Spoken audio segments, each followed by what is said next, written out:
What's up, everybody? Welcome, welcome, welcome. I'm gonna give you guys a few minutes to get in here. Today's topic is gonna be real heavy. I hope y'all ready. Many of you will be offended per usual. Just stay out my inbox, put it in the comments so I can read them off and we can discuss.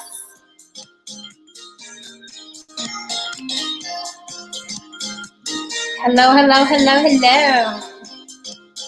Welcome to On the Block with Jen. If you can see there on my ticker, the topic for today is, do Black people push and support white supremacy? Okay, so let's get into it. So today's topic, welcome everybody. And let me just say again and again, if you want to join, what's up, Rasan? If you want to join the panel, I'm going to post the link in the comments. In some way, somehow, you will figure out how to click on there and get in here with me. And also, if you want to be on the panel as soon as I start, then you have to let me know on my post and I will email you the link. So let's get started. Today's topic is, do Black people push and support white supremacy? Now, I know what you guys are thinking, right? You're like, hell yeah, Black people support and push white supremacy. You got Ben Carson and Stacey Dash and Kanye West and Omarosa, right? That's what we usually think about when we think, do Black people support and push white supremacy? We think about the people that we now call coons, right? Like Kanye is now Kanye, you know what I mean? Geraldo Rivera, I call them a Puerto Rican, right? So I'm not talking about blatant supports of white supremacy, a la Stacey Dash, a la Ben Carson. I am talking about all of you. Now you're probably wondering, what you mean me? I don't support white supremacy. What you talking about? Fuck Stacey Dash. Fuck Kanye. No, I'm talking about you. And I am going to explain how I'm talking about you. How you, without knowing or with knowing or subconsciously, support and push white supremacy. And I'm going to give you some examples. And you can ask yourself, do I do these things? So here are a couple of examples. Your need for acceptance and approval from white people, right? And I know when I say that, you're like, I don't need no acceptance from no white people, right? So listen to me again. Your need for acceptance for white people. When you're complaining about you didn't get this award from the Oscars, you didn't get this award from the Grammys, right? When are we going to have the first quote unquote Black person to X, Y, and Z? That is a form of you needing acceptance from white people, right? And if you notice, the white awards are way, way more popular than, say, welcome, Mark Harris. What's up? How you doing? I can get started without you. So I don't know if you lower whatever's going on back there before you start my echo. Okay, hold on 1 second. Hold on 1 second. I apologize. Don't be sorry. Be careful. We're live, right? Yeah, we're live. Yeah. Yeah. Okay, hold on. So you can't talk to me about that jewelry heist right now. I can't talk to you about that jewelry heist. Yeah, you can't talk about that. Okay. So I see some other people in. So let me quickly recap. I'm talking about, do Black people push and support white supremacy? And when you hear that, the first thing you think about, which is the comments I was getting, well, yeah, Stacey Dash, yeah, Ben Carson, yeah, Kanye West, yeah, Omarosa. People automatically think that it's the people that now we call coons, right? Like they feel like if you blatantly and openly support white people, I see some other people in. If you blatantly support white people, let's say like a Stacey Dash, then oh yeah, they're supporting and pushing white supremacy. But I'm not talking about that. I'm talking about the people that do it subconsciously. I'm talking about the people that do it daily on social media. And I gave some examples. Like if you're continuously needing acceptance from white people, that is a form of you supporting and pushing white supremacy. And I gave the example of being upset when you don't get a Grammy, or being upset Oscars so white, right?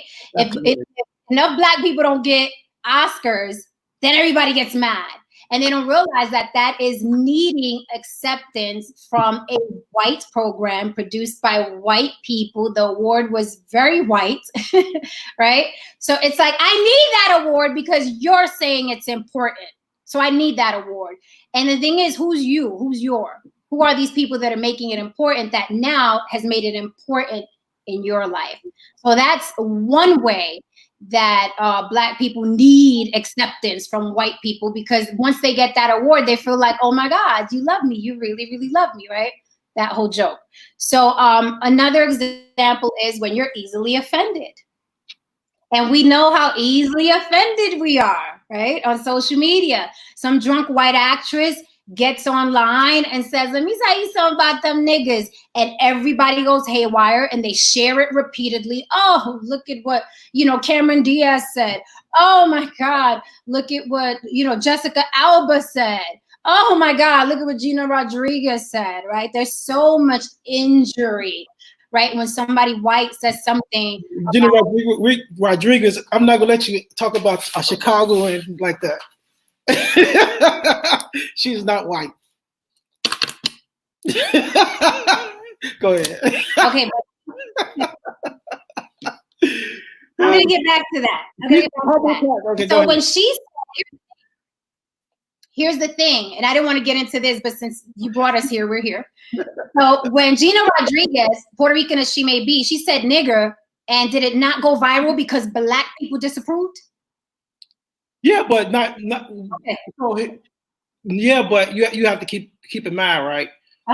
So maybe because I'm from Chicago, I didn't, and just overall black people disapprove of it. But because I'm from Chicago and most Chicago, we didn't trip about that.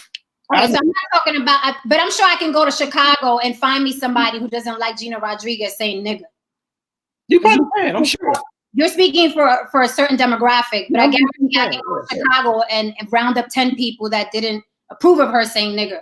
So that was my point, how black people specifically were very offended because Gina Rodriguez said nigger, and they felt like, we had the whole episode about nigger and who that word belongs to and blah, blah, blah. But I'm talking about being easily offended. And when Gina Rodriguez quoted a Fuji song where the word nigger came up, black people were in an uproar, right? They were like, she don't have the right to say nigger. And then she apologized. And then they didn't accept her apology. And that turned into some whole thing. But then, luckily for Gina Rodriguez, black people are mad every 5 minutes at something else. So they got off her.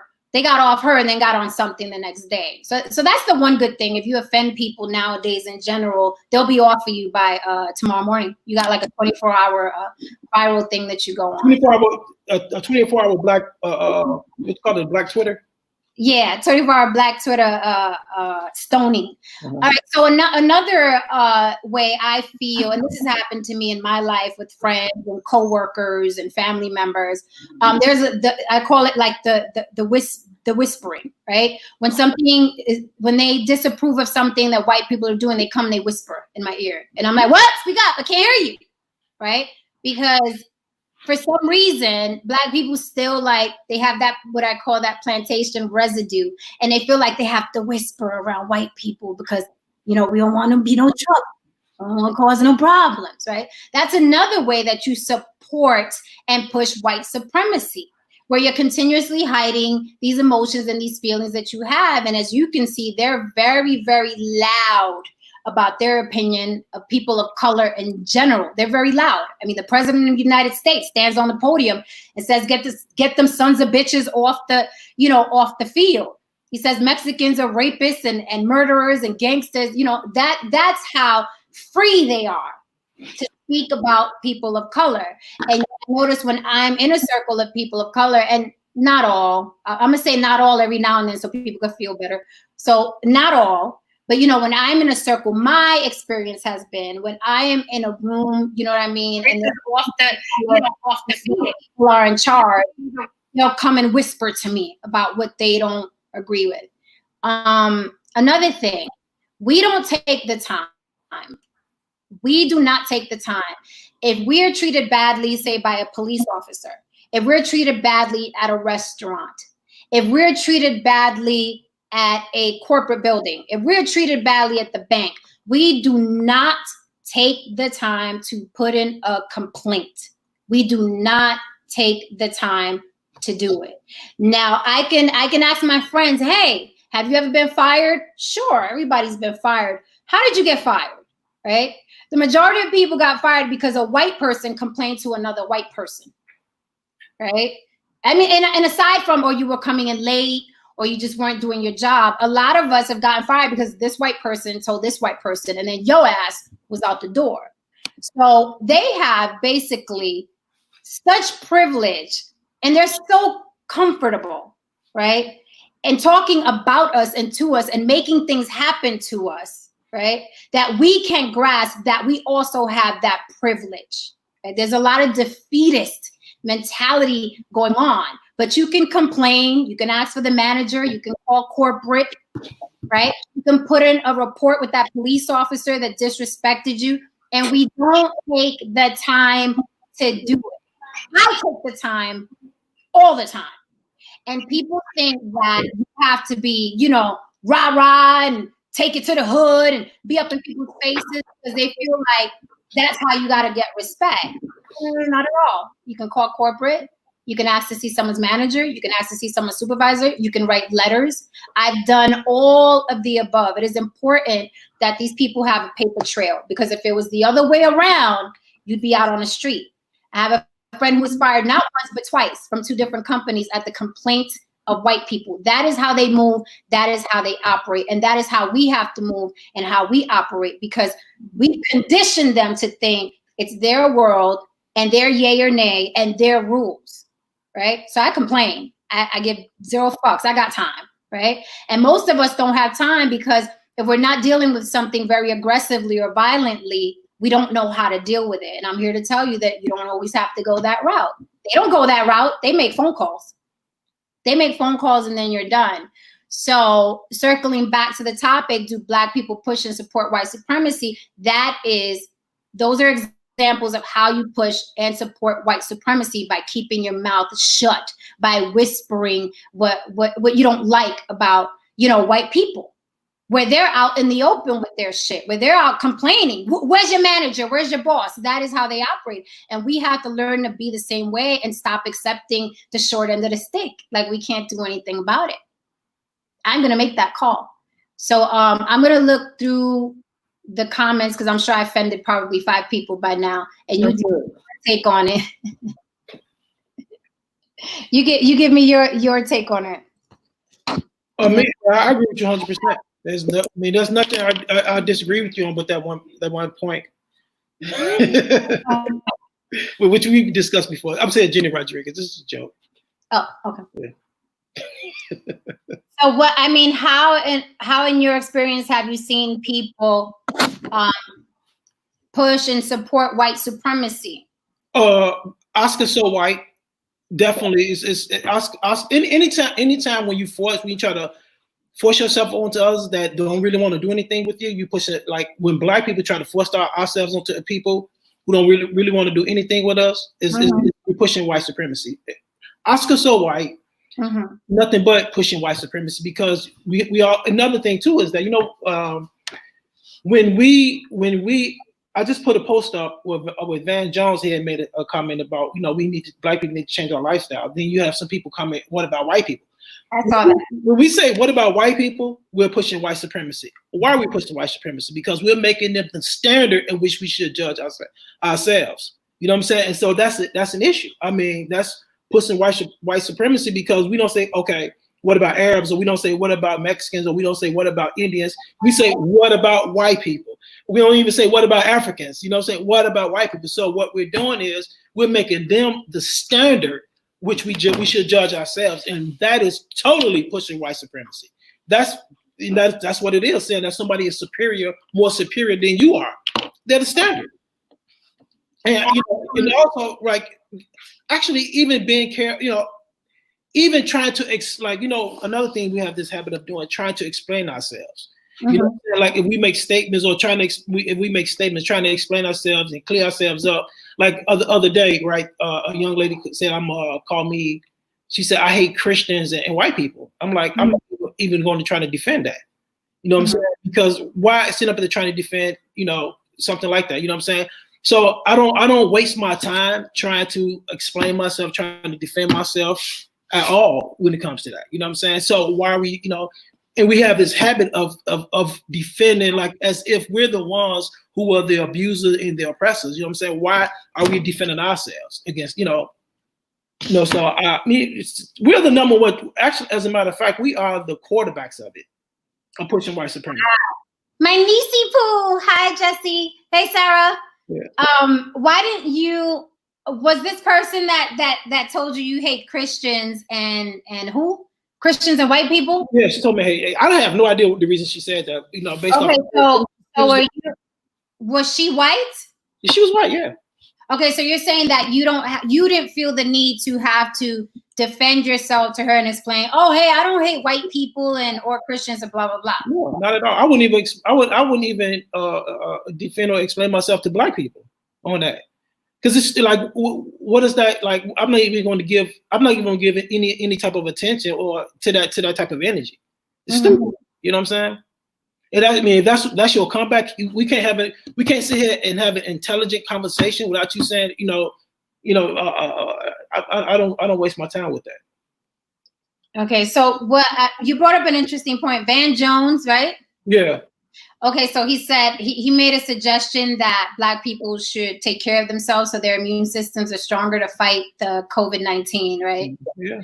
And then I saw a couple of posts as well where people were like, this coon and blah, blah, his wife X, Y, and Z, and white people, they eat bad too and blah, blah. It seems like, again, that's another form. There are a lot of little forms and ways that Black people support and push white supremacy.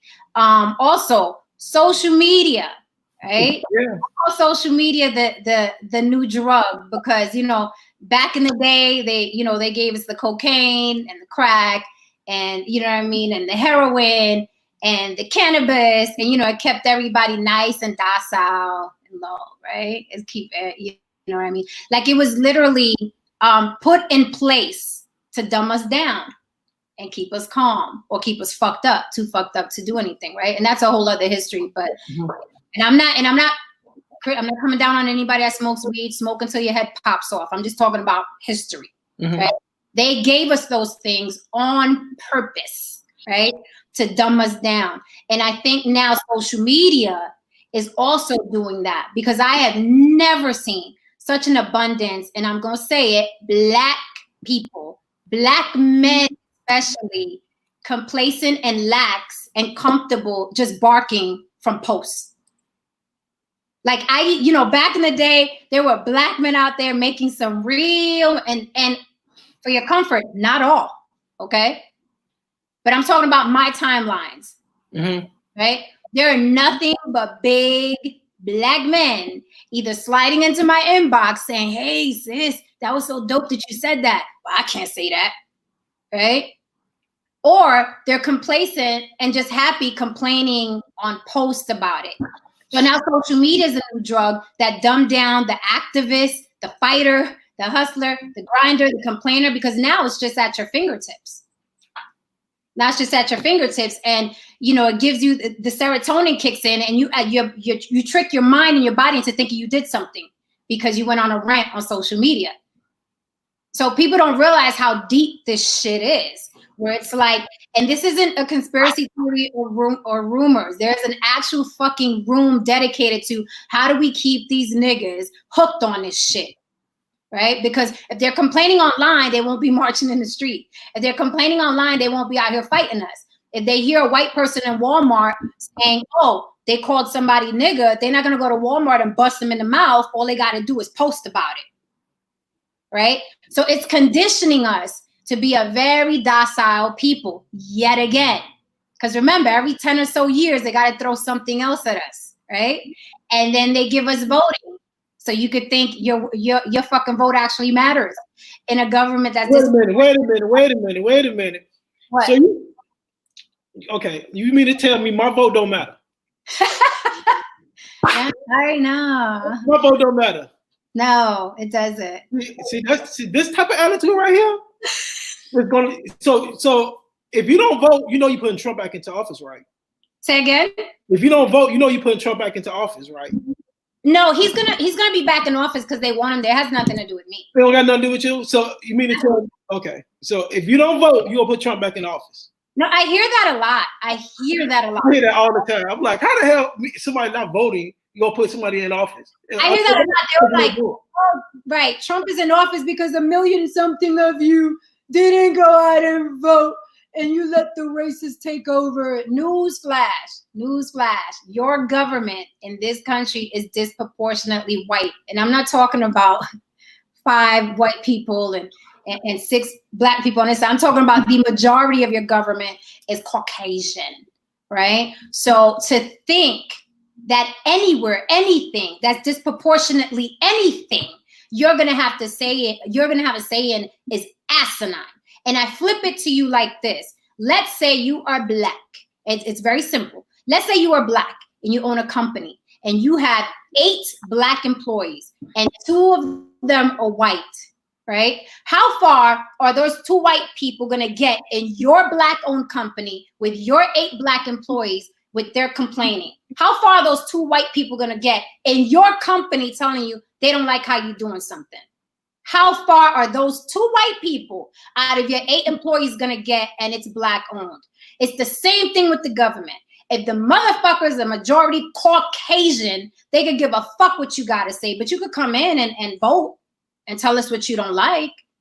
Now, of course, local elections are important because sometimes you need street lights and they're not fixing these potholes. So if you put this mayor in, you may get the potholes fixed. I'm all for that. Get your potholes fixed. But on the grand scheme, I'm talking about your government that's disproportionately white, gives 0 fucks about you, and they don't have to.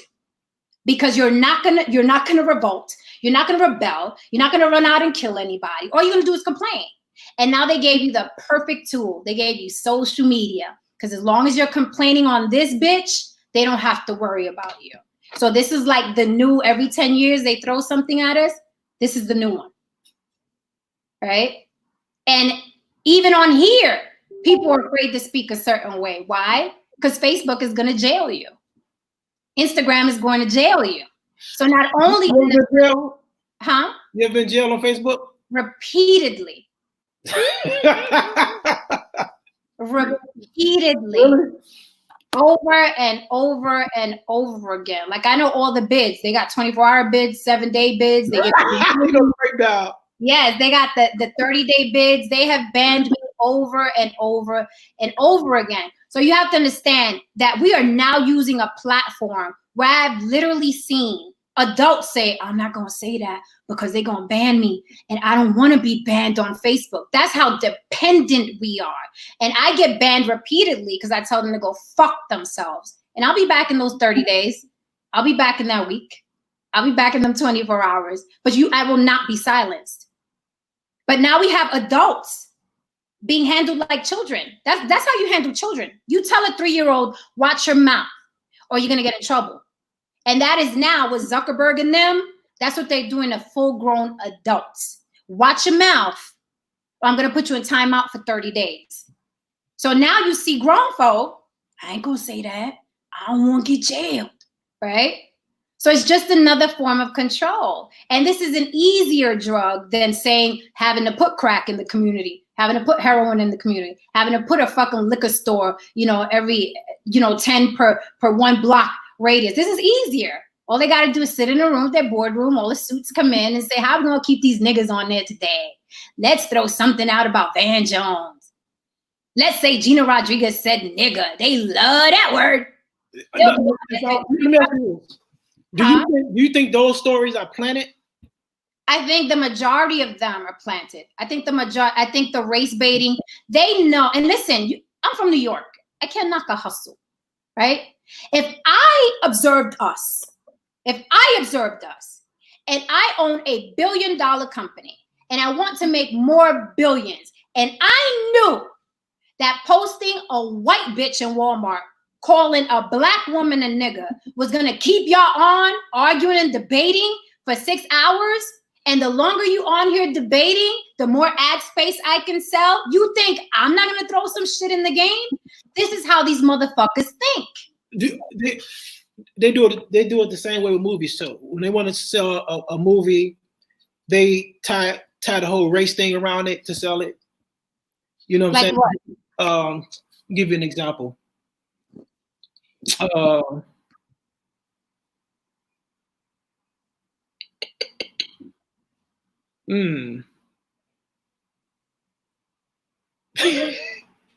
for the Tubman one. Go for the talking. Let me think of one. The Harriet Tubman. So what happened? I can't remember what actually happened with the Harriet Tubman. But they normally what normally happens is the fact that when a movie comes out, they always sometimes what they do is that they say they normally use some type of a racial thing, not just within a movie, but something that happens within a movie. Like, say for instance, they say a white person said this about the movie, or this, and they toss stuff out there in order to get us more interested in seeing the movie. And at this particular point, I don't have any ideas. Something should pop up, but nothing has popped up yet. Well, it's like, with Black Panther, where they'll post an article of a white person saying, Black Panther isn't realistic, or why aren't there any white people? Why aren't there more white, Black Panther? And then, they throw that on Facebook, you know what I mean? They throw that on Facebook, and then we're on it 300, 400, 500 comments strong. Before you know it, 3-4 hours pass. With Queen and Slim, right? Mm-hmm. Queen and Slim, what they were saying with Leah, what she was saying, that there were no white people that have no influence in that movie at all. Mm-hmm. You don't make a movie in Hollywood without white influence in that movie. Mm-hmm. Like, stuff like that, like white people that have no influence or have no say so about that movie, which we know. I mean, Black people may think that, like the average Black person may think that, you know what I'm saying? But people who are actually, who are wise, we know that you don't make a movie in Hollywood without white people being involved in it. Now, why do you think Lena said that? To make it appear that it was totally Black control. Okay. Because we're in the era now where especially before this whole COVID thing, is like, support Black, be Black. Everything was like, we want to support more Black businesses and Black content. So when a movie comes out or something like that comes out, especially out of the Hollywood system, it's only for marketing. You want to say, okay, white people have no control of this movie. This is all us. You know what I'm saying? Which we know that that's not the case. And then when Black people hear that, oh, white people didn't have any control over it, I really want to go see it now. So those are all marketing tricks.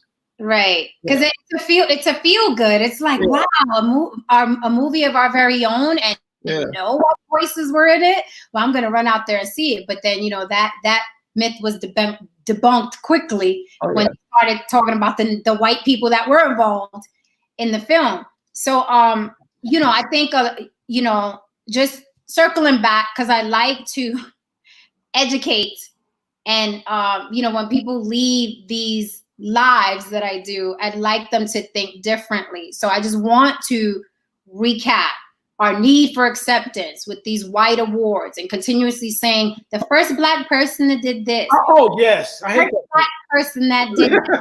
And oh my God, it's like, get the fuck off the plantation, right? We can be Black and Latin and Asian and do what the fuck we do. We are amazing as is. But when I personally don't like, you can love the word, I don't like the phrase, the first Black, the first Latin to X, Y, and Z, because it makes it seem like the norm is white people are continuously doing that. And we luck up one day. And it's like, oh my God, the first Latin to do open heart surgery, or the first Black person to do open heart surgery. It makes us, we have to watch our tongue, right?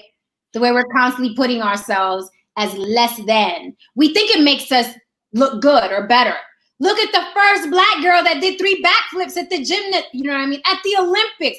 We think it makes us look good. And I think that it actually makes you look less than. Right? So we have to watch how we speak about ourselves. It makes you look less than to them, right? To them. Now we can be proud, but we can use other words. So if you were getting an award, right? Mm-hmm. Right. I mean, and if they say, if they want, if okay, you do a film, and they want to market you as the first Afro Latino to win an Oscar, what would you say? How would you? I would say absolutely not. You know, I'm very proud of being Afro Latina, but I'm not going to let you use that as a fucking marketing ploy. I'm not going to do that, because in my heart, in my mind, in my eyes, that makes it look like we've never been talented. Let's keep it 100. Back from where we come from, Africa, Taino Islands, you know what I mean? The indigenous, we had art, our own art. We had our own culture. We have our own music, as we all know, because it's continuously being stolen, is it not? Right? So we came with all our own artists. We came with all our own doctors. Okay? We came with our beliefs in our religions. We came with all of that. We came with crafts and arts. We know how to braid and build things from scratch, and you know what I mean, and mold gold and build buildings. We came with that. So to fucking sit here in America and say, look, the first to whatever, like we haven't been doing that shit for centuries, is asinine.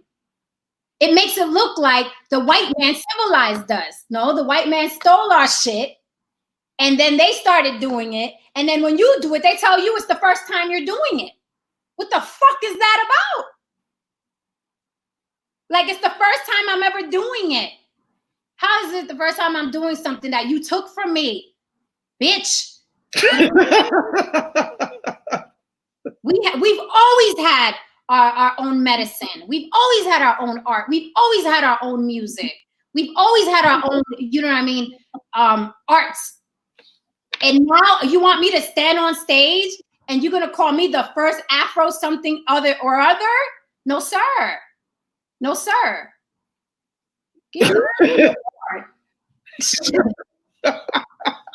No. You know what I'm saying? I don't call you the fucking first white to whatever, right? Let's look at something like rock and roll. Right? Let's look at something like R&B.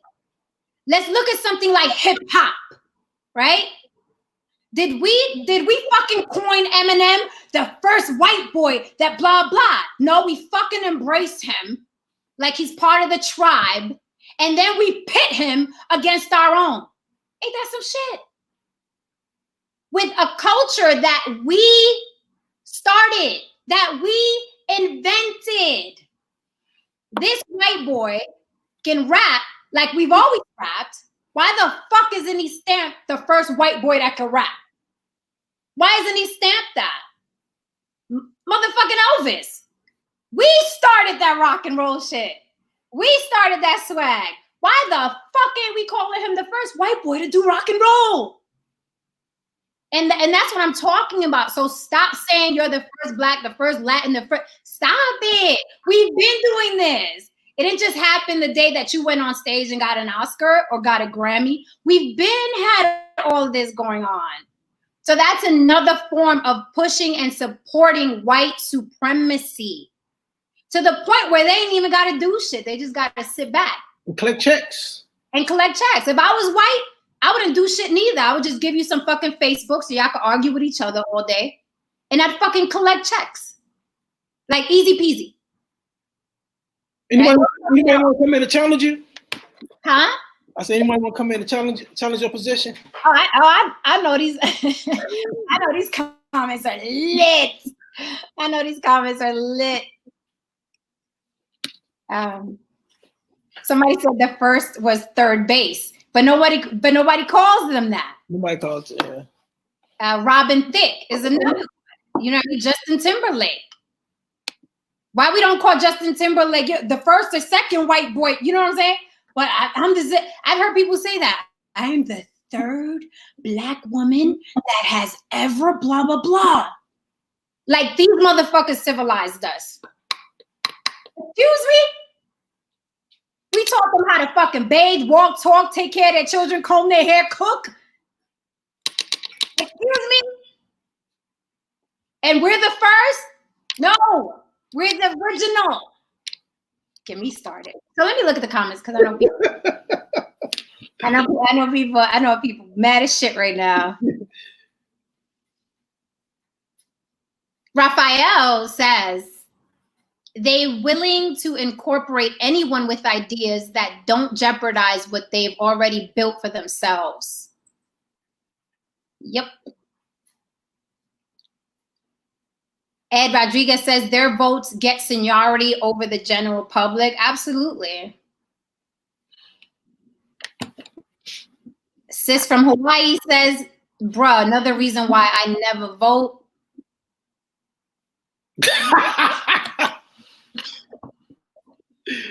Oh God! Rashad trolling you again. I haven't read his shit yet. A.W. Smith says, I think it's best because we have no Black leaders. If we do, they are in entertainment. Right. That's that idea is pushing white supremacy. How so? Because who is Farrakhan? What's up, Desiree? Say again, who's Farrakhan? Yeah, who's Farrakhan? I mean, people say we don't have the leader that they pick for us. He's not picked by them. Right. You know what I'm saying? So if they come and pick somebody for us, then okay, then that's why he said, in entertainment. Entertainers are not leaders. No one. You never hear white people calling Michael Moore a leader. Mm-hmm. And as much as he's very vocal about his opinions, he's always talking about some type of social issues. They don't call Michael Moore a leader. You know what I'm saying? But we want to call our entertainers leaders. They're not leaders at all. What are they going to lead you to? Like, their record sales? You're right. That's it. I mean, and then most times, things are said when people need when we have something to sell. You know what I'm saying? Not all, but it's when we have something to say. But like, where leaders where? I mean, our entertainers are not leaders, man. And most really want. Okay, here's the thing. A lot of our entertainers really would like. It's not even speaking out because I think that we don't even need to speak out. On certain issues, we don't have to. What we need to do is pull our resources together. And unite and do something for ourselves. We don't even have to complain about anything. We don't have to speak out. We don't need to do any of that type of stuff. Just sit down in the room, pull our resources together, and say, okay, this is the block that I'm from. This is my block. This is my neighborhood. What I'm going to do? What am I going to do in order to build up this community? I'm worth $50 million. So how am I going to build up this community? You know what I'm saying? We do it community by community and have all the money still, circulating within our community. It's easily to be done. You know what I'm saying? But, sometimes, we don't like speaking out for what? You know what I'm saying? Yeah. If anybody wants to join the panel, Mark will throw the link into the comments. Okay. I'm putting the link out now. Mark, throw the link in the comments if you want to join the panel and come in and rebut anything that I had to say or add to it. Okay. Or give your own opinion how Black people push and support white supremacy. And it's funny because when I first posted this, like I said, people thought that I was gonna, do the Ben Carson, the Stacey Dash, the Kanye West, the Omarosa, and I'm like, no, there are many ways that we subconsciously and willingly support white supremacy every single day. Every single day, we make sure that they keep ticking. You know what I mean? That they keep ticking. It's easy to point them out. It's easy. It's the obvious. Mm-hmm. It's the obvious. And people who point them out don't even realize, don't even realize that most of the people who point them out are some of the biggest cheerleaders of white supremacy. You know what I'm saying? Explain that. Explain that. So you mean the people that point out what the Stacey Dashes and the Ben Carsons and stuff like that? Just look at their thinking. You know what I'm saying? Look at just like the people who always point the finger at Ben Carson, Stacey Dash, so forth and so on. Just look at their thinking and just get to the root of their thinking. They're Uncle Trump. What makes them Uncle Trump? They're siding with Trump. But most of these same people, right, if you ask them when they talk about because they're with Trump, and then you say, okay, I don't vote. Oh, you're not going to vote? How come you're not going to vote? Who do you want me to vote for? Well, you could just go vote. So okay, let's just say I play. Let's just say I'm going to vote for Trump. Why you want to vote for Trump? So you want me to vote, but you don't want me to vote for Trump. That leaves me. Okay, so what if I vote for the right for the Green Party? No. See, if you vote for them, then that's gonna put Trump in. So what you're saying is you're telling me that I should vote, but you don't want me to vote for Trump, but you don't want me to vote for the Green Party. So you want me to vote for the Democrats? Yeah, I mean, yeah, because that's gonna, so you want me to vote Democratic. See, that's the thing, is the fact that we talk all of this stuff and but you're still pushing a party, right? A party. None of them care about us, but you're still pushing a party. And I can just bring up some quotes where that Malcolm X talked about the Democratic Party. He said there's the only difference between the Republican and the Democrat is the Republican are more like they're not the Democrat are more like the wolves. They act like they're your friend and they'll eat you up. You know what I'm saying? So in the root cause of in the subconscious mind, you're still pushing white supremacy. You see what I'm saying? Mm-hmm. Because they want you to play in the white supremacy game. At the end of the day, it's their game. Like, it's not even, you know what I mean? It's not even like we want to feel included, and there's a shadow government. There's a government that we see, and there's a government that we don't see. You know what I'm saying? And the government that we don't see are the ones who are pulling the strings. Like the voting, it makes us feel good. Then you have and it kills me that you have some of these black celebrities who are getting vote or die. I'm like, nigga, please, like vote or like. Then this is another thing that kills me, right? Am I talking too much? No. This is another thing that kills me. Our ancestors died for us to have the right to vote. That has been repeated so much that people just we don't put it in its proper context. You know what I'm saying? Meaning that, okay, first you ask, okay, give me the number of all of our people who have died for the right to vote. Our ancestors did not die for us to have the right to vote for evil, for the lesser of two evils. Evil for the lesser of two evils. Okay, so if we put that in context, let's put it in full context, right?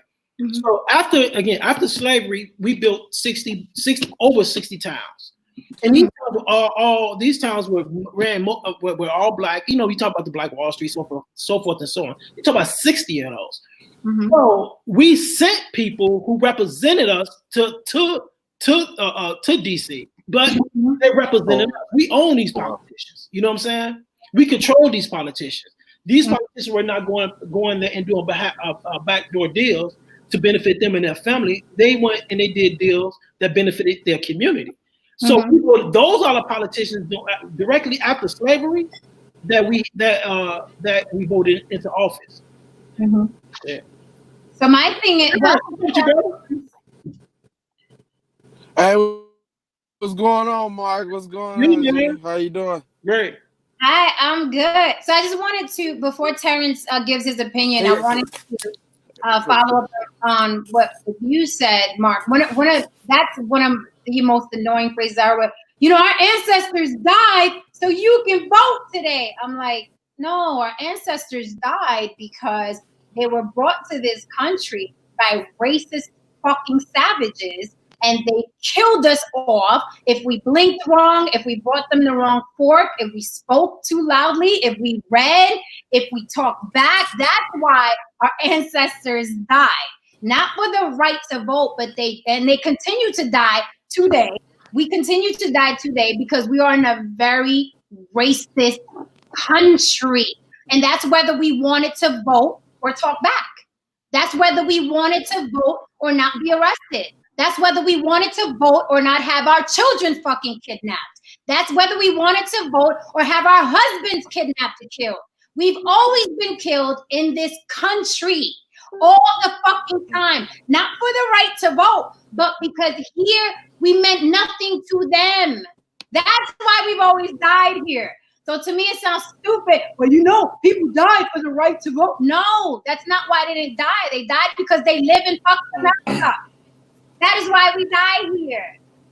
But I just wanted to add that to that. Hi, Terrence. Welcome. What do you think about the topic?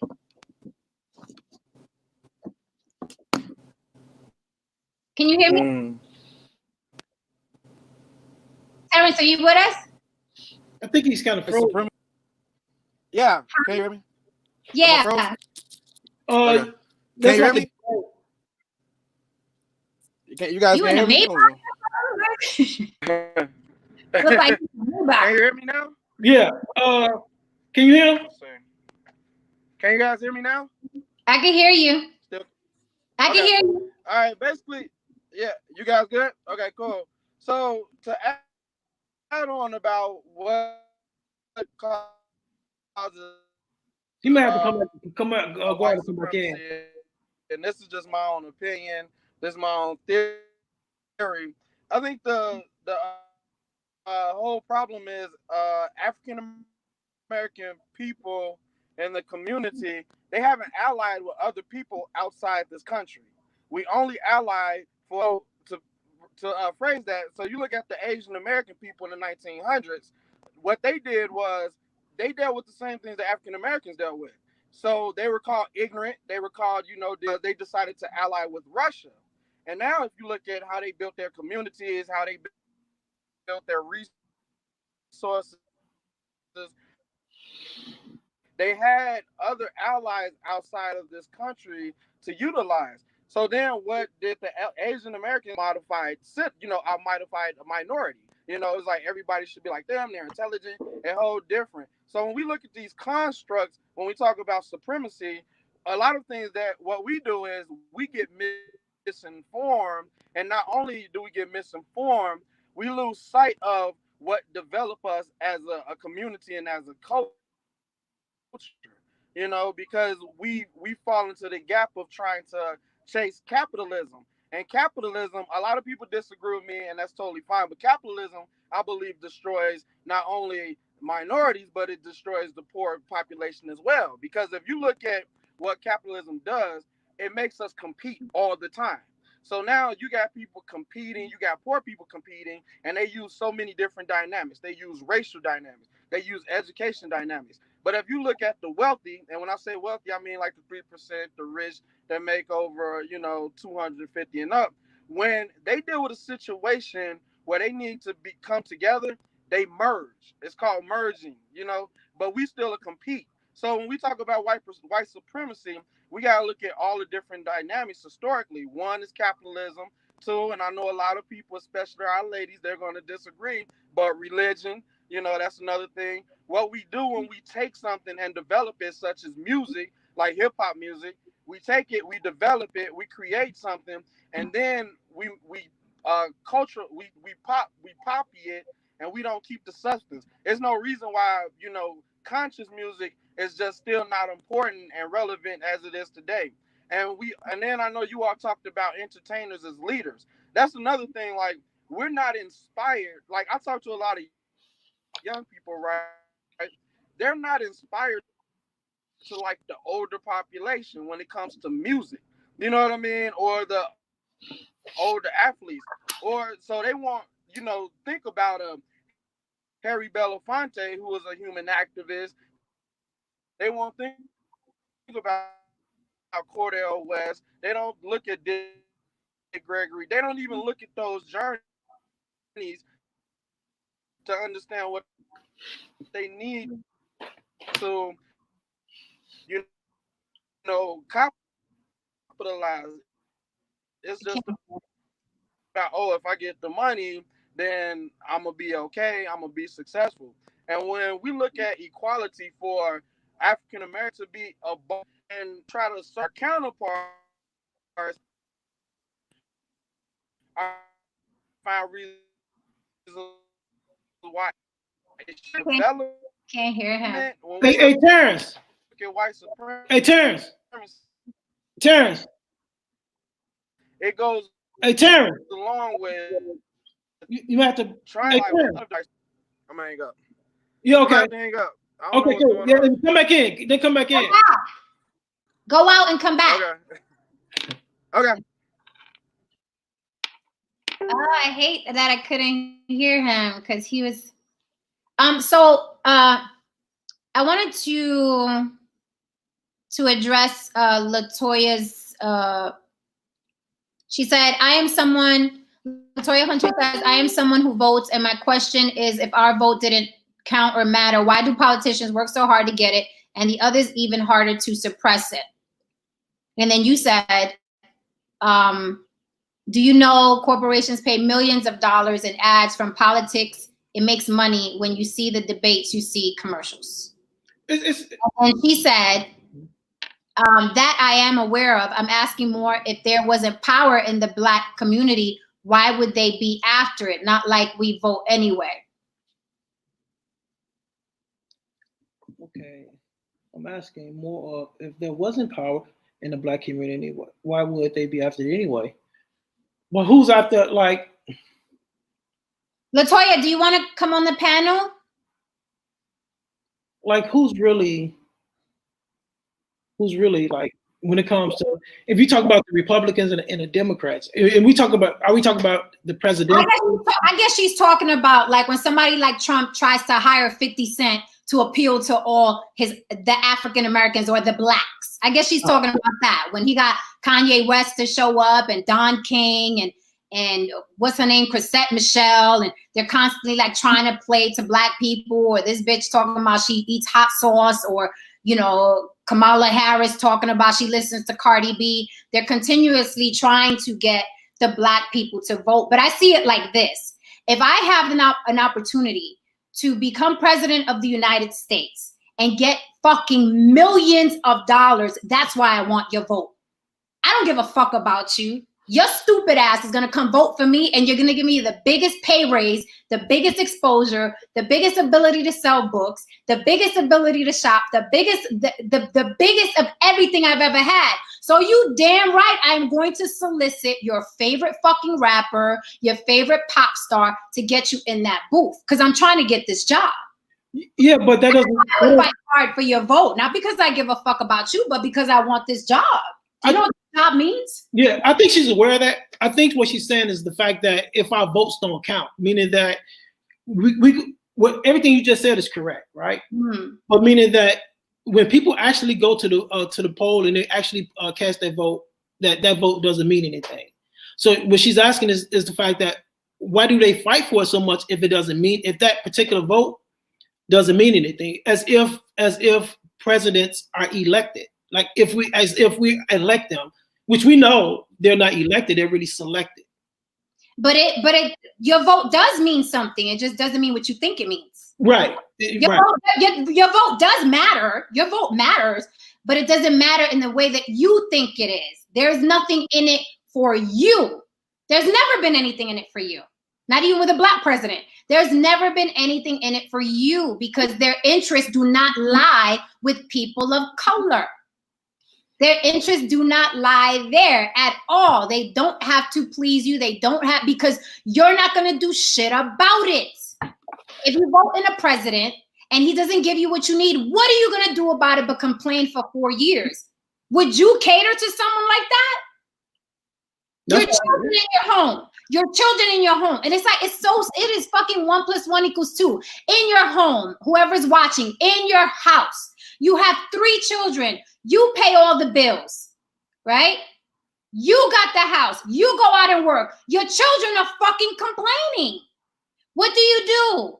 You negotiate with them, but do they run your house? Do they run your house? Can your children run your house? That is the same thing with voting. You don't run their house. There is no way. Something that has no power has no fucking power. What are you going to do to the government? You get mad, like, I voted you in and you didn't give me my 40 acres and a mule. I'm mad. You think they don't fucking know that? Like, so your vote matters. Yes, your vote does matter, of course. If I was running for president or any type of office, I'm going to cater to you. I'm gonna see if I can call in some favors from my rapper friends or my athlete friends, and they can show up, because I want that fucking job. I want that job. So your vote matters to me greatly. But it doesn't matter in the sense where now I'm in here and I give a fuck about your life or your family. I got a job now. I'm making more money now. I'm thinking about these book deals. I'm thinking about exposure. I'm thinking about power. You know what I'm saying? I'm thinking about now I got generational wealth and my kids are going to Ivy League colleges. So it matters, but not the way you think it matters, which we've seen over and over again. So I'm not just talking shit. We've seen it over and over again.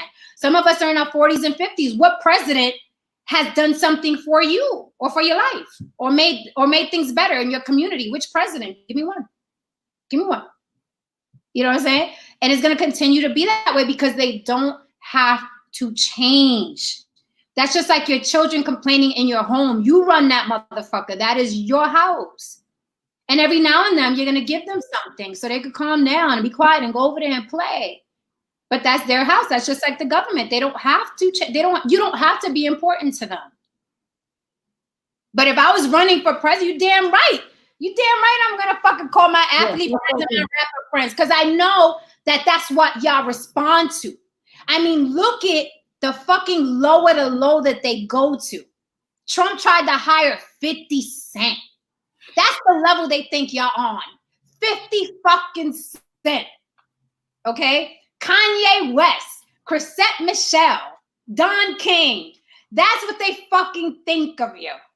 That's what they think of you. They don't try to get Farrakhan in there. You know what I'm saying? They don't try to get Jesse, but they don't try to get anybody. What do the niggas like? Who's the hottest rapper right now? With 50 Cent, he has a hit show and stars, and he has a great following, and they love how he trolls on Instagram. Get him in here. How much does he cost? That's why they're trying to get your vote. I mean, if you look at who they use to get your vote, that should tell you everything you need to know. Just look at who they use to get your vote. Do they use the best of the best? Do they use the most educated? Do they use the most attractive? Do they use men and women who have stellar records in the community and beautiful families to get your vote? Well, Cardi B? It's much Cardi B to get your vote. It's much deeper than that too. I mean, they don't use. Well, how much deeper is it? I'm saying they don't use Black people who sincerely have a deep love for Black people who want to sincerely you like even if it's politics, know that just politics can only be a tool. It's not the answer to our problems. Who sincerely want to see us united, who sincerely want to see us liberated. And there's a difference between being liberated and being emancipated. Liberation means that you have total control over your community, not just over your community, over your people, over your destiny. Nobody is calling the shots. Nobody's calling the shots. So they don't go after people like that. That's going to give you complete and total liberation. We are much too tied to. One time I went to see Minister Farrakhan speak, and there's this one line that resonated with me, and I swear it shook the fucking building. And he said it with so much freaking bass and fervor. He said, "You are tied to the cracker." And at the end of the day, we are too tied to the government and to the cracker to see anything beyond him. I mean, we're still celebrating his holidays. We can't even stop celebrating his holidays. And y'all think you're going to change a fucking government? You still chasing Gucci belts. You still need them red bottoms in your closet. You still need that Louis Vuitton mask to fight the COVID-19 because it looks better than the mask you get at the hospital. And you think you're equipped to change a government? Like, they're using 50 Cent to get your vote. If that doesn't tell you what they think about Black people in America, I don't know what else does. Shit, they think about Black people in Africa like that. I don't know what else. This bitch, Hillary Clinton, pulls out a fucking bottle of hot sauce. Was that Hillary Clinton or was that Kamala? Kamala was Cardi B. Okay. She admitted Kamala used that she smoked weed. And she knew the words to a Cardi B song. That's what she used. Like that right there should tell you in plain sight what they think about your vote. Can I ask you a question? Let me ask you this.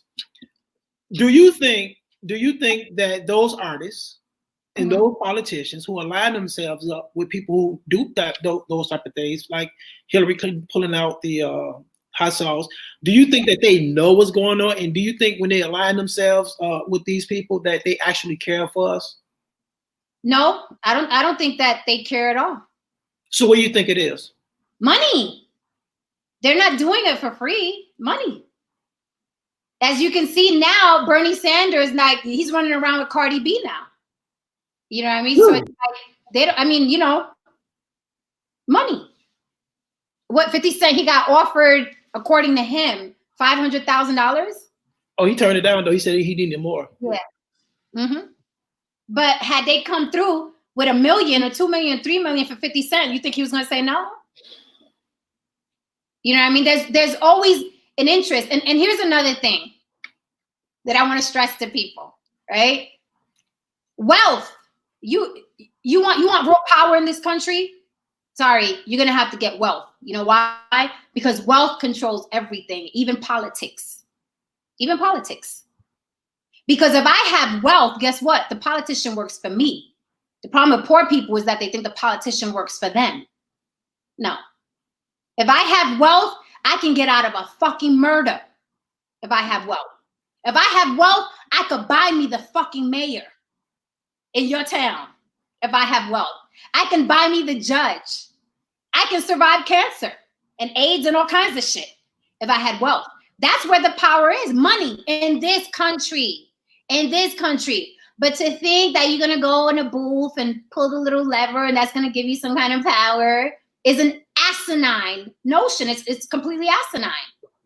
Because you'll go in there 500 strong to vote. Let's say you got 499 friends and all 5 of y'all going to go down there. You're going to vote for Bernie. Feel the burn. You're going to vote for Bernie. And then I come in with my $50 million and give $3 million to Bernie, and guess who he's going to listen to? Me. Right? In this country, money rules, point blank, period. It rules. I could buy anything with money. So if I were y'all, I would concentrate on generational wealth. Stop being drunk and beating off with this voting shit. You need wealth. Because with wealth, you can buy your own politician. Like that. But you're definitely not going to have one in your pocket because you went and fucking pulled a lever. They're controlled by the corporations. And the corporations are? What you mean? Like, who are the corporations? What are the corporations? You got to break it down. Go. I'm listening to you. I want somebody to come in and challenge you. They can. Who wants to come in and challenge you? Georgia said Michael Jackson said it. Georgia, can you elaborate on that? Georgia also said we've made white people our standard. Very true. Yeah. Ed Rodriguez, I'll take it.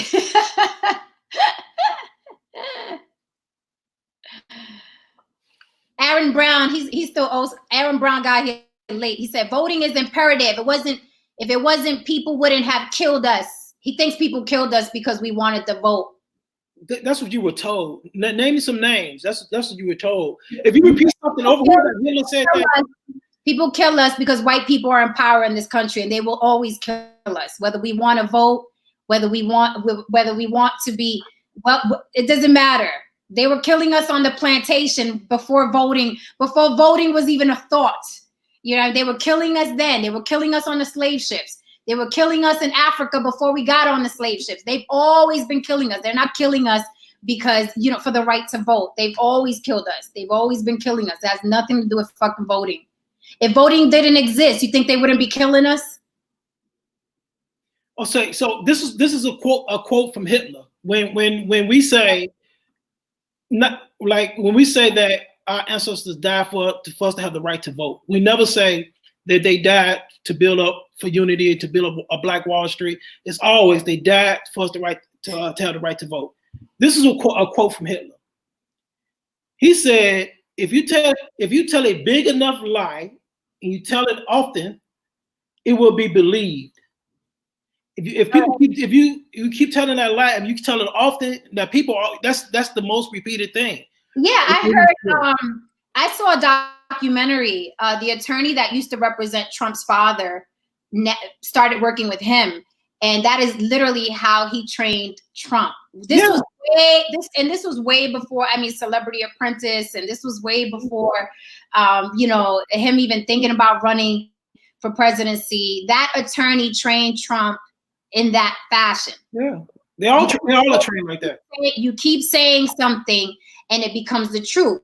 So that cute quote, our ancestors died for a right to vote. You gotta vote. That's something they told you, and then you regurgitate to your children, and they're gonna regurgitate to their children, and the powers that be still stay in power, and you go in and pull that little lever and then be mad as shit for 4 years because that president didn't do anything for you. Then you're gonna vote for another president and complain for 4 years because that president ain't doing shit for you, and so on and so on and so on. A government that's disproportionately white does not have to do jack shit for you. You have no money. If you had millions and millions of dollars, you can buy a politician, which shows how much power you don't have. Okay, that is why to solicit your vote, they get a whole buffoon like 50 Cent or Chrisette Michelle or Don King or Kanye to get you in to vote for them, to get you in to like them. All you have to do is look at who they get to solicit your vote. All you have to do is look at that. Stop saying that people died for the right to vote. That is not why they died. They've always Aaron trolling. I think Aaron be trolling. Huh? I think Aaron Brown be trolling. Yeah, he does that. He's a funny dude. Come on here, Aaron. He said to say not to vote is morally irresponsible. He said, yeah, because those people who complain didn't vote. Get the fuck. Let me tell you something. The biggest complainers online are the people who voted. People who voted, yeah. They're the biggest complainers online is the people who voted. Obama was the Messiah. So he didn't do shit for black people. And they all voted him in. Right. And the thing is, people who like the people who actually voted are the real ones who do not have the right to complain. Why? Because you voted those people, and that's your choice. Right. If that's your choice, you don't. What are you complaining about? Right. You don't have the right to complain. It's your choice. Right. See, I don't complain. I crack jokes on them, and I crack jokes on the president they voted in or didn't vote in. I crack jokes all the time, but I don't complain because I didn't put that motherfucker in there. So, but they complained the whole fucking 4 years. That's all you see voters do. Is complain all fucking 4 years. Before Trump, they were complaining about Obama. For Obama, they were complaining about. It's like a redundant hamster wheel, and we do it every fucking 4 years and every year and it's like a redundant. All you gotta do is wake up, and it's like redundant every 4 years. And after Trump, whether he wins or loses, y'all gonna complain then. Okay, and after him, you're gonna complain until they put your stank ass in the ground. And then your kids that you taught to vote, they're gonna complain about their presidents, and then their kids are gonna complain about their presidents. That is your existence. Right. So Georgia is making some great points, which is true. Mm-hmm. That black men we had to vote since we were able to vote since 1865, which they don't tell people that. And that's why we control our own politicians. That's why we were able to send our politicians to DC, who we control, who work for us. She makes some good points. I don't know why she don't come in. Georgia, come on in here. She always comes in. Another thing, when you look at when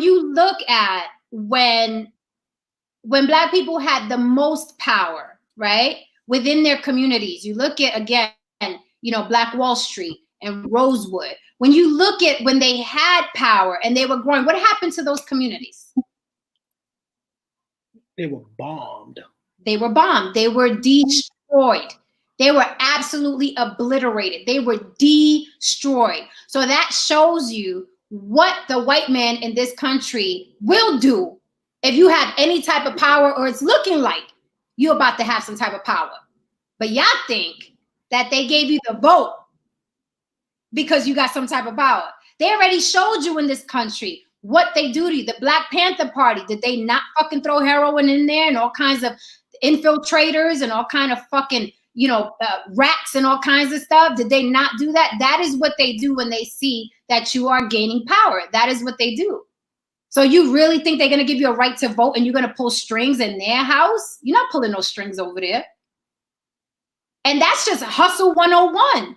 If I own some shit, you could come talk to me about it. And if I want you to keep coming back to this establishment, I'm going to be like, yeah, for real. I so dig that. Yeah, true. But I don't have to give a fuck about you. I just got to keep you coming back. That's hustle 101. Like, that's hustle 101. Aaron, it's trolling because you won't come in the room. Let me I'm gonna send him the link. He's Aaron, but I don't feel like talking to trolls. Like, there's a real serious conversation, and I don't feel like the kiki. And that's another problem with us, that when we're talking about advancement and betterment, and we're talking about some real serious shit, so we could free some fucking minds, these motherfuckers want to come in with the fucking kiki. Like, everything with us is a fucking kiki, while these white motherfuckers are in boardrooms pushing buttons and making decisions. Ain't no clowns in those rooms. Mm-hmm. But every time we have these conversations, we got clowns. You know what I'm saying? And them fucking rooms, they ain't no clowns in there. Ain't nothing but suits and decisions. Okay? Mm-hmm. In them fucking rooms, ain't nothing but the fucking suits and decisions. Every time we're having a conversation like this, we get 2 or 3 clowns. So I'm not letting no fucking trolls on this. It's every fucking time. Everything is a key. It's like, no, bruh. When the fuck are we gonna fucking rise up out of this shit? It's like, no. Get out of here with that. Georgia. Respectfully. No need trolls. Respectfully, with all due respect. But yeah, nah, it's a time to play and a time to, like, we are motherfucking dire straits, man. Like, you said what now? I said we in dire straits. We're always at the fucking bottom. And whenever somebody's trying to get some serious shit done, you know what I mean? It's always, we clown too fucking much. We play too fucking much. And while we playing and listening to this fucked up music, okay, these motherfuckers are making decisions. They're making decisions. You know what I mean? What the fuck?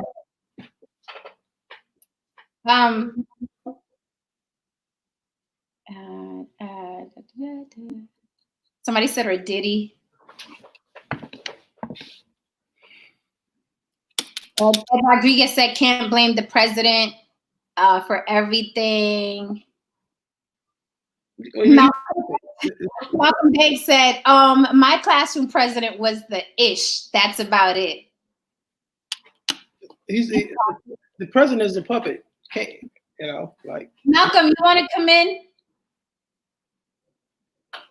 Raphael said, it's not that there isn't power in the Black vote. It's where that power gets allocated toward white supremacy. There's no power in the Black vote. Not in this country.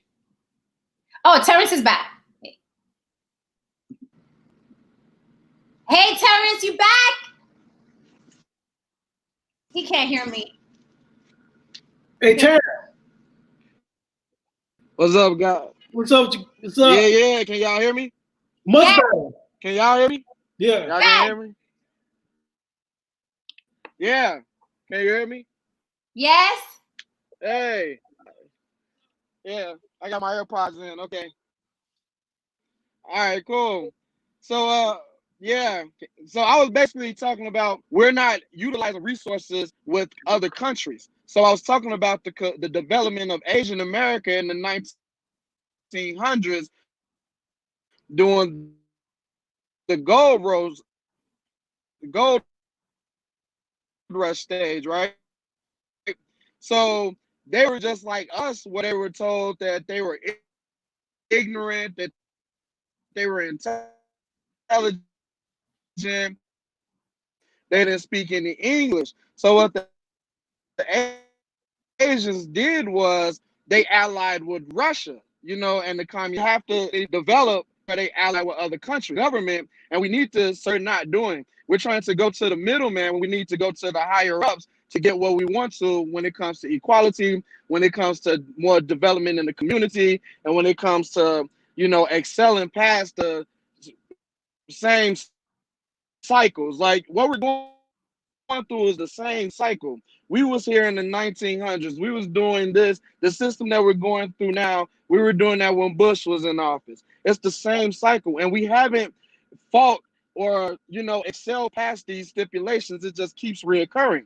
Now, what the Asians did was when they unified with Russia, what ended up happening was now they're considered the model minority, right? And when you consider the model minority, you have a different stipulation. You're considered more intelligent. You're considered like African American women, prime example, in this country are the smartest when it comes to education. But for some reason, people decide to focus on the single mom rate. Like that's their focus. You know what I mean? Which is a government systematic implication that happened so they can separate the African American family in the community since the 1950s. So when we talk about a construct of development of white supremacy, a lot of it has to do with our resources. We don't utilize it outside with other countries, you know. So you look at the Bill Reynolds. I mean Reginald Lewis. He was the first African American billionaire. But you see, he had allies in the Philippines, you know, and he resided over in the Philippines until he passed away in 91, I believe. So when we talk about politics, it's never going to happen. A prime example, like when my mom, when she first got into corporate America, all she needed was a high school diploma. Then in the 80s, they said you need your bachelor's degree. Then they said now you need your master's degree. Now, then it's who you know. Now it's your credit score. Now you have to lose weight. Now you can have a criminal background after Patriotic Act during the early 2000s. So when we strive for this equality and we strive to eliminate white supremacy, it's never going to happen unless we start connecting outside of America to get better resources and connections. And that's what other, you know, pandemic community in America, you know, the Holocaust happened in America. Now, people getting reparations, you know, if they develop it, but we're not. Why do people feel like we don't deserve these things? And it's because we don't, like, people in the Jewish community, they have connections with Israel. You know what I mean? They have these other connections, and we're the only community that do not develop resources outside of the country. Doesn't Minister Farrakhan have connections outside of the country? Did I lose you guys? Like, hello? Absolutely. So what's going on? Of course, you know his relationship in Africa. Also, the relationship with Cuba is the fact that a lot of sisters and brothers from the nation went over to Cuba, or over in Cuba actually, learning to be doctors. You know, but and it's free. But the only thing that Cuba said is that to come back to their community and just to help with their to build up. Go ahead, Terrence. Did he hear me? Terrence. You may want to. I'm losing you guys. You may want to. Yeah. Anybody else want to come in? Please let me know, and we'll bring you in. We're not going to stay on much longer, though. Georgia said, she said we only make up 12.12% of the population, like 42 million of 330 million. I hear that, and I'm like, how the fuck could we ever get a fair vote? Okay. Like, when you hear a number like that, we only make up 12.2% of the population. That's like 42 million out of 330 million. How the flippin' fuck could we ever get a fair vote? Can't. How? You can't. Right. So, can I say? Let me address what something that Terrence said. Mm-hmm. I'm when you talk about uniting with other nations, I'm totally with that. When you talk about as far, in terms of resources, so one of the things he said that he talked about the equality. How do we get equality in race, white supremacy? And one of the things that Rashan said that I totally agree with that he said we end white supremacy through Black excellence and unity. I saw that. I like. Yeah. And so the thing is when we dealing with equality, we'll never get equality. And equality does not mean the same. Meaning that when I say it doesn't mean we can have equal citizenship in America, but it doesn't have to be the same as white people. Meaning that when you talk about equality, most of us think that we want to drink out the same water fountain, we want to sit at the same counter, we want to ride the same bus. That is not true equality. Equality is, okay, you want to have your own water fountain? We can't drink out of your own water fountain. I'm going to have my own water fountain. We can't go into your theater. I'm going to have my own theater. We can't ride your bus. I'm going to have my bus. We can't do this. I'm going to do that. It's building up your own. That's what the true meaning of equality is. It doesn't mean that equality is not if someone owns something. Like if, say for instance, if you own a lollipop, if you give me a lick of your lollipop, we don't equally own that lollipop. That's your lollipop. You just gave me a lick of that lollipop. You know what I'm saying? That is not equality. You know what I'm saying? So it's only equality it's not the same. It's owning your own stuff. Is controlling your own stuff. It's just that's what it is. I love that analogy. Yeah, I mean that is so true, and that's how I feel the vote is. They just letting you lick their lollipop. They're letting you lick their lollipop, and then you say, "It's really good," and then they take it back, and 4 years from now, you come and lick the lollipop, and they take it back, and it gives us it gives us. Voting is like Christmas, right? Like we wake up, Christmas, we know that Christmas is some BS. Most people know. Most people know it's not Jesus' birthday. Most people know Sunday is not real, but it gives us this good feeling. Voting is the same way. Most people who vote really don't do anything outside of voting. In reality, I mean, in terms of, you go look at the community. Are you picking picking up the paper in your community? Just going out on your block and making sure that the grass is cut on your block is more powerful than voting. You know what I'm saying? So most people who give up their vote, just look at the community, look at the block that people live on.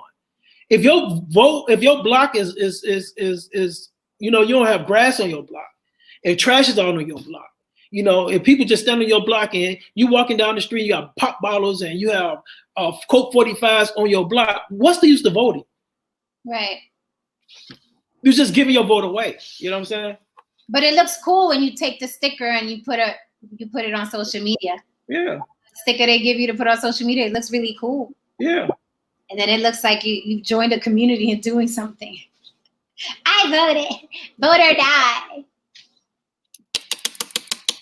But yeah, we definitely have to unite with. One of the things that we have talked about and we have been doing is, even when you're dealing with Africa, going even in entertainment.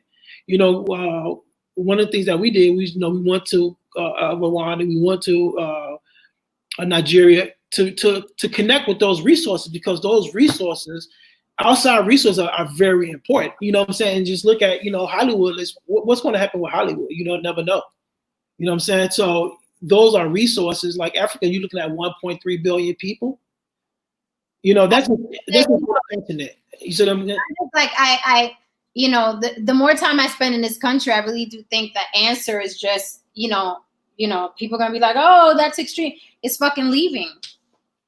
But go ahead, I'm sorry. I just feel like what we would have to do here collectively as people of color to make anything, fair or right or equal or whatever, like no one's gonna get together and do. Yeah, but check this out. So let's just say you have between 40 to 50 million Black people, right? Mm-hmm. With all the Navy, Army, Air Force, and the Marines, you're not going to be able to move 40 million people to Africa. Just think about it. It's going to take years upon years. Save everybody. Yeah. And just keep this in mind. Yeah, I can say people want to come. Right. Mentally, most of us are not mentally ready for even Africa. You know what I'm saying? You can go over there and survive. I can go over there and survive because we there's a love we have for Africa. You know what I'm saying? And we not like one of the complaints, like when I was in Rwanda, right? And we were like we were at this it's called the creative African artist event. Mm-hmm. So there were artists all over the globe who were there, Black artists all over the globe who were there at this event. And so after the event, a couple of us would go out and we would go out to eating and we would have these conversations. And one of the things that people would say is the fact that, they want to know, okay, how come Black people are not going to return home? But the complaint is, which many of them have faced, when Black people do come to Africa, is trying to teach Africans how to be the African.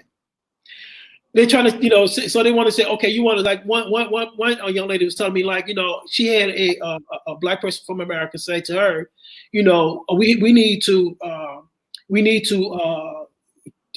be on Black Lives Matter. We need to support Black businesses. And she's like here, Black lives do matter. Here, look around. It's like we do nothing but support Black businesses. That's all we do. That's all we have. So there are certain things that we can't take that type of thinking. We can't take that type of thinking over in Africa because it's not needed. There's no need to say Black Lives Matter. There's no need. Well, in South Africa it is. There's no need to say in certain pockets in Africa, of course. But there's no need to teach Africans that you need to support Black-owned business. That's all that's over there. Mm-hmm. What's up, William? Latoya said, now, are we sure those are the folks voting anyway and ownership equals control? I don't know what she means by now, are we sure those are the folks voting anyway? Yeah, those are the people who are voting. The people who vote, if you look at the people who go to church, when they go, and Latoya made the statement as far as like when they go to our churches and they vote. I mean, they go to our churches to solicit our vote. Mm-hmm. So when you look at the people who are in the churches, they're from the community. Mm-hmm. From these communities that I was just referring to. It makes sense. You know what I'm saying? And we know the condition of the church. We know the condition of the people in the church. We know the condition of our communities, and the people of the church, the people of the mosque, the people of the Black people from the synagogue. We don't, after church and after the mosque, after the synagogue, we don't go other places. We go back to these communities, and these communities are in hell. That's just the reality, unfortunately. Latoya says, and not everyone is gonna want to go. That's for sure. I mean, you can't save everybody. No, I'm not. I'm not saying I don't think everybody should go, but I mean, you have to have a certain type of thinking to even go.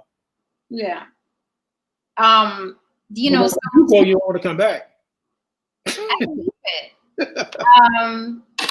Ed Rodriguez says, I've been thinking the same damn thing, leaving the U.S. Yeah, that's why I always ask on my Facebook page. I'm like, you do know that there's a great big world out there, right? You don't have to live here under these conditions, like.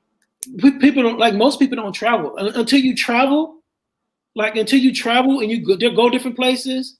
Like, you just go different places. Like, when you go to, like, we just go and you go to different places. Like, especially, like, let me just tell you, people always make a mockery of Nigeria. You know what I'm saying? And because the thing about Nigeria being a scam and all that kind of stuff. So when you go there, I mean, you don't feel out of place. You mix in, like, when I went to Cuba, like I went to Cuba, right? And there's one brother, there's something that Les was saying. He said that even like the real light-skinned Cubans consider themselves to be Afro-Latino. Mm-hmm. When I went to Cuba, this brother was white, like the skin was really white.